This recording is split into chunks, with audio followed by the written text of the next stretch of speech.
Welcome to the Slop Temple. We pray this video helps. You start by confirming prerequisites. Make sure your iPhone is on the latest iOS your workflows support, and you are signed into iCloud with the correct Apple ID.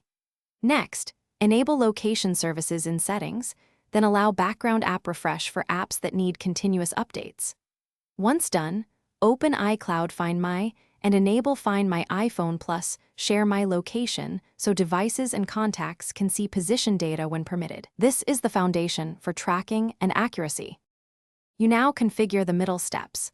Open each app that needs tracking and choose the correct permission, while using if occasional, always for continuous updates. This controls battery and privacy. Then decide on precise location. Enable it for pinpoint maps, disable it if you want broader privacy. Make sure significant locations is on for personalized routing, and permit location access in notifications so alerts fire when locations change. These choices balance accuracy, battery life, and privacy. You finish by verifying everything works. Open Find My, check device dots on the map, and send a temporary share link to a trusted contact to confirm visibility. If locations are off, first check battery level, Wi-Fi or cellular connection, and that date/time is set to automatic. These affect accuracy.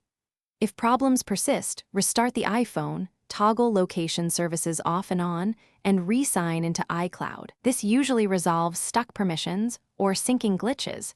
Try those before deeper diagnostic. Thanks for watching.